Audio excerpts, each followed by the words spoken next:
only in the sight of man. Searching the text, instructions on the tongue. Proverbs 13, starting with verse 1. A wise man heareth his father's instruction, but a scorner heareth not rebuke. A man shall eat good by the fruit of his mouth, but the soul of the transgressor shall eat violence. He that keepeth his mouth keepeth his life, but he that openeth his mouth wide, his lips shall have destruction. The soul of the sluggard desireth, and hath nothing, but the soul of the diligent shall be made fat. A righteous man hateth lying, but a wicked man is loathsome, and cometh to shame. Righteousness keepeth him that is upright in the way, but wickedness overthroweth the sinner. Instructions on money, verse 7. There is that maketh himself rich, yet hath nothing. There is that maketh himself poor, yet hath great riches. The ransom of a man's life are his riches, but the poor heareth not rebuke. The light of the righteous rejoice, but the lamp of the wicked shall be put out. Only by pride cometh contention, but with the well advised is wisdom. Wealth gotten by vanity shall be diminished, but he that gathereth by labor shall increase. Hope deferred maketh the heart sick, but when the desire cometh, it is a tree of life. A good man leaveth an inheritance to his children's children, and the wealth of the sinner is laid up for the just. Much food is in the tillage of the poor, but there is that it is destroyed for want of judgment. The righteous eateth the satisfying of his soul, but the belly of the wicked shall want. Instructions on instruction, verse 13. Whoso despiseth the word shall be destroyed, but he that feareth the commandment shall be rewarded. The law of the wise is the fountain of life, to depart from the snares of death. Good understanding giveth favor, but the way of the transgressors is hard. Every prudent man dealeth with knowledge, but a fool layeth open his folly. A wicked messenger falleth into mischief, but a faithful ambassador is health. Poverty and shame shall be to him that refuseth instruction, but he that regardeth reproof shall be honored. The desire accomplished is sweet to the soul, but it is abomination to fools to depart from evil. He that walketh with wise men shall be wise, but all companion of fools shall be destroyed. Evil pursueth sinners, but to the righteous good shall be repaid. He that spareth his rod hateth his son, but he that loveth him chasteneth him betimes. Does anyone have any questions or comments on the reading of God's Word this morning? I know some of these proverbs that were given to us, some of them may be a little bit hard to understand, and some of them are fairly easily understood. If you stop and you think and you pray and you meditate over the harder ones, hopefully they'll eventually come to understanding or give you some glimpse into what the meaning or the purpose behind the proverb is. But we have to understand why we are looking at these things. Proverbs can be used as an inspiration of hope. They can be used to inspire you or to give you that hope or to remind you of hope or to give you those things that you may need when you're down. But Proverbs are also used for instruction on the side of wickedness and not looking to the Lord. And how things of this life can be skewed in a way, they can be flipped, they can be changed, they can be made to look like they have the appearance of godliness when they really have evil intent. And that's what these proverbs are exposing to us. They're showing us these things that we might think, well, it's good to do this, but is it really? What's the intent behind you doing what you're doing? All the proverbs that we've read and we've talked about have certain intentions. When used for good, when used for God, when used for uplifting of man through God, it turned around and used in an evil manner. When we talk about things being the riches of this, the riches of that, most people think that's money. And in some cases, it is. In some cases, we are talking about monetary value of things. But not putting it in the place of God. Using it in its proper manner. Some people would read this and say, well, God intends for His people to be poor. No, He doesn't. He doesn't intend for us to be poor, but He doesn't want us putting so much value and gaining of money that we forget, we omit, or we overlook the most rich things that we can have in life, and that's the love of God and His Son, Jesus Christ, the looking forward to our going home, helping and loving our neighbor, and worshiping God in spirit and in truth. And I have found myself, Brother Doug, many times being caught up in this day-to-day drudgery, or what we call getting up and going to work, that I forget sometimes why I go to work.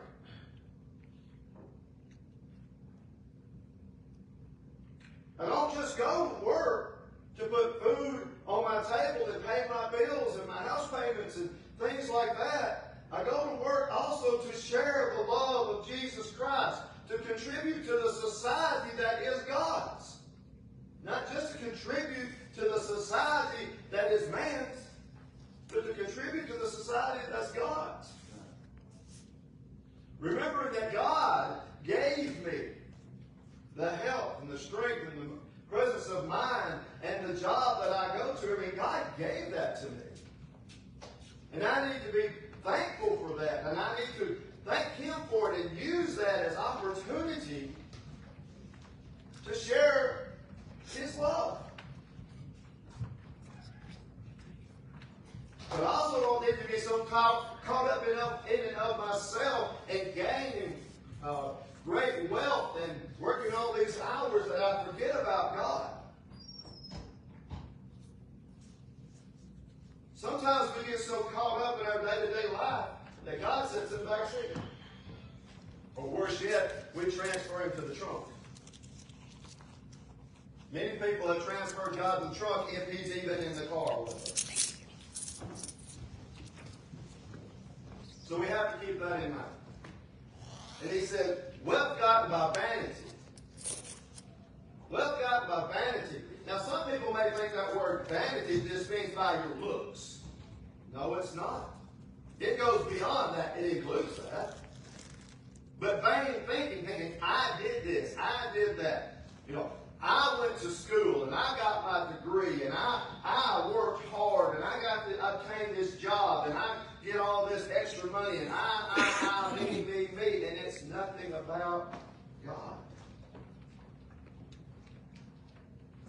We forget so simply that God gave us the breath of life that we have. We forget that God made the sun to rise. We forget that God gave us the breath that we have. And the presence of mind. And those abilities. And those strengths. We forget about those things. And we go on our day-to-day thinking, look what I've got. And why do I have? Because I work so hard for it. Well, Jeff, the Bible says, a man will make his living by the sweat of his face. Yeah. The man will make his living by the sweat of his face.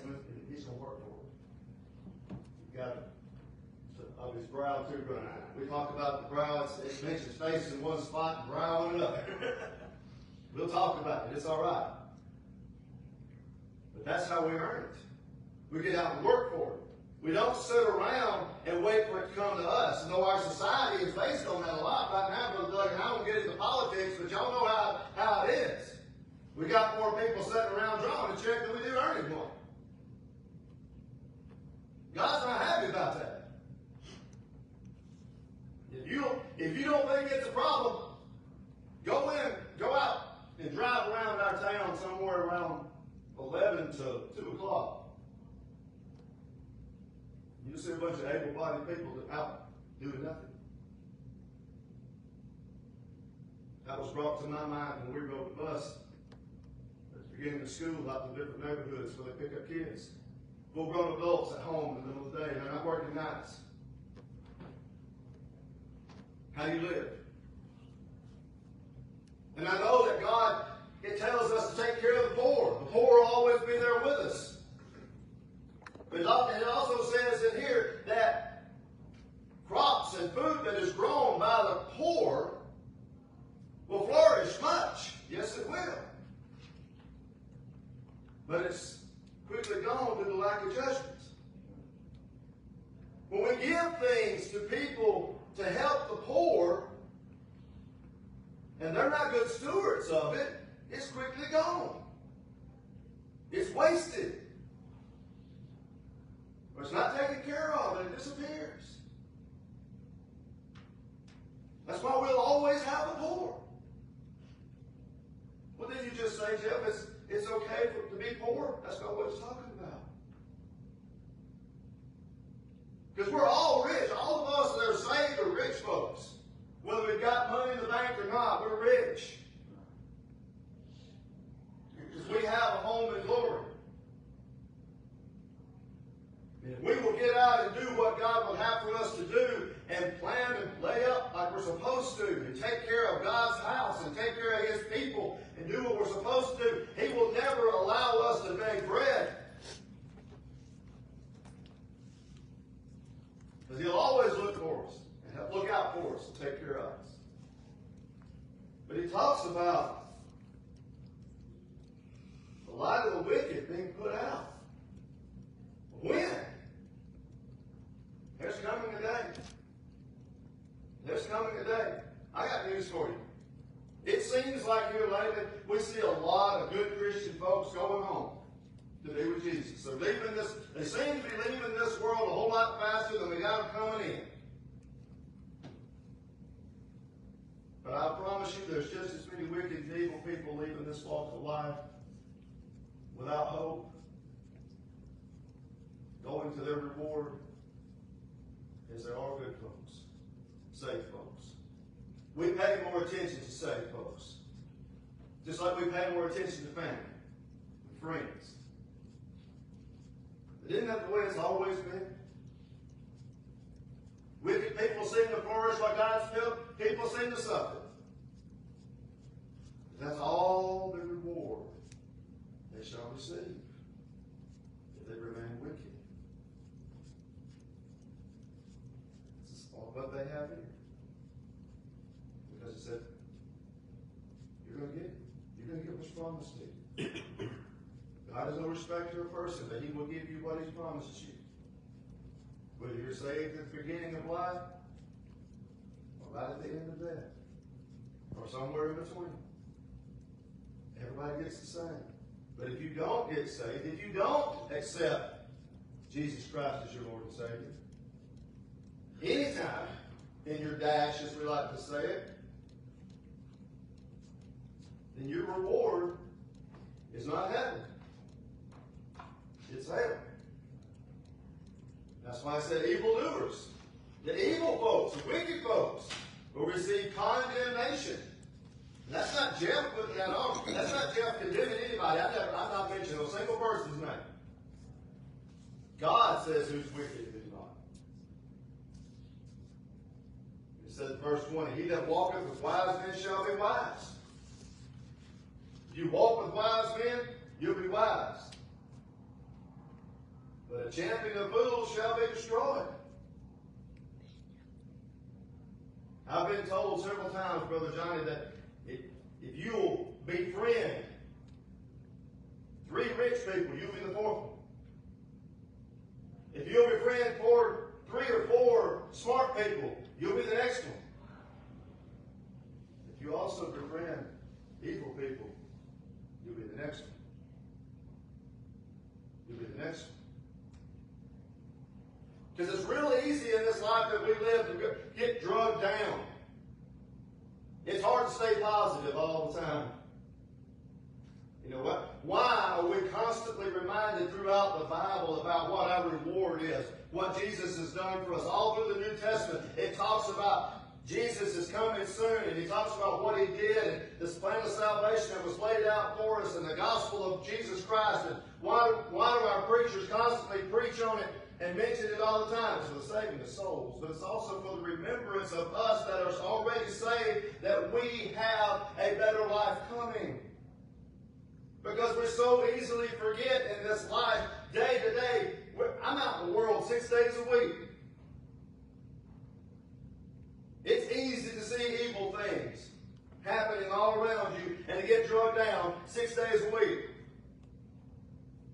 And if I go out someplace other than church and wander around out around Haleville or wherever I want to go around Alabama, I'll be confronted with evil. I promise you. All I have to turn my TV on and see it. So it's so easy for Satan to drag us down. So we have to have constant reminders all the time that a better life is coming. It's just ahead. It's out there somewhere. It's out there. We got to remember that. And not get so downtrodden that we fall in the ditch that we can't get out of. But we also know that Jesus can reach down and pull us out of that ditch and put us right back on the same path and head us in our way if we'll just look to him. Because verse 21 says it plain, evil pursueth sinners.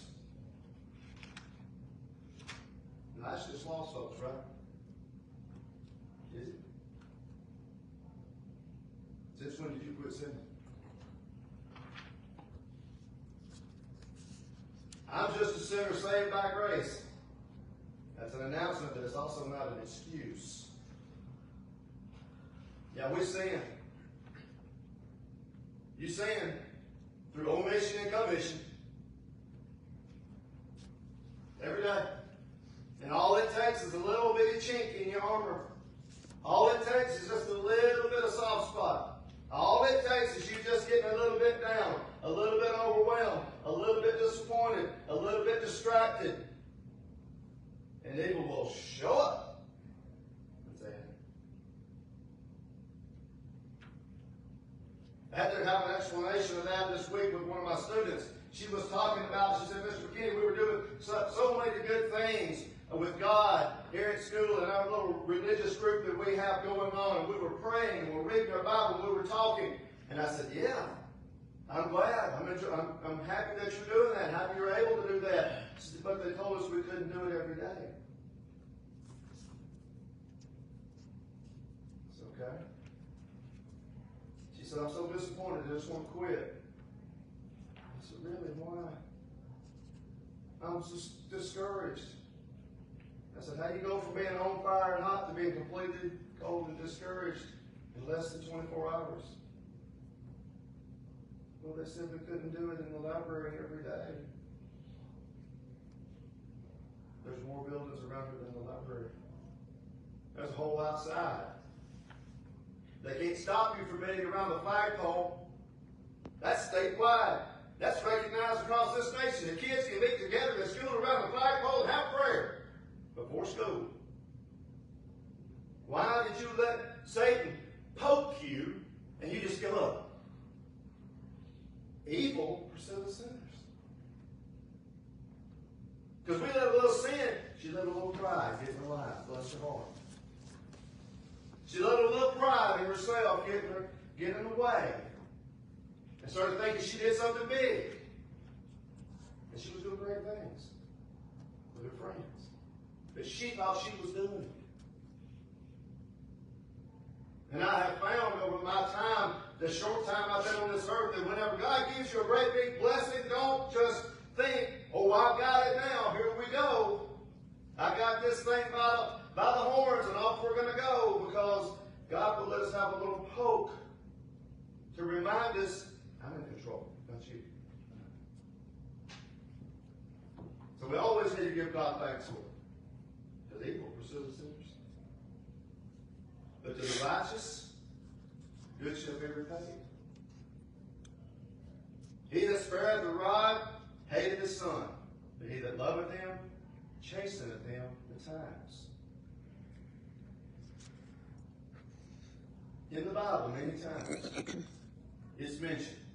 Spare the rod, spoil the child. Evil is pent up in the heart of a child, but the rod of correction shall drive it far from him. If you're whipping one with a rod, he shall not die. Does that mean beat your kids? No, it means correct your children. Correct your children. Chasten your children. Remind them who's in charge. And sometimes it's not you.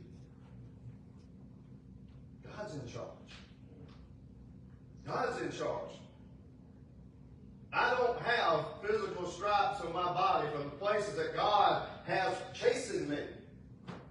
But I promise you, on the inside, they're there. In here, they're there. I know when God gets a hold to me. I know when He gets a hold to me because those marks stay for a long, long, long time. But I easily forget the sting of that chastening. Just like when my daddy used to chasten me when I was a kid, he would whip me to bring me back in line. He had a belt, he had a hickory switch.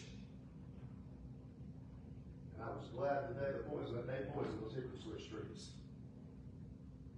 And I was, but he did take his belt away from me. He had to correct me, bring me back in line. When my kids were growing up, one of the things they hated the worst, and you can ask them, got one that goes to church with us, and you can ask them, the thing they hated most whenever I had to get a hold of them was not the paddle. It was me telling them, I love you. You tell me you love me back. Why are you in trouble? Daddy, when you used to make us tell you why we were in trouble, and you say I love you, I really didn't know if I loved you or not. I said, sweetie, I still love you. That's when I correct you. So when God corrects us, don't think He hates us. He corrects us because He loves us. And to keep us straight in His will. Because that broad white path is easy to get off on.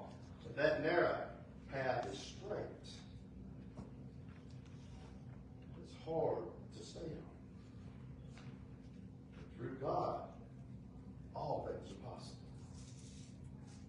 Y'all got questions or comments? I know I'm pushing time here, but there's a lot of stuff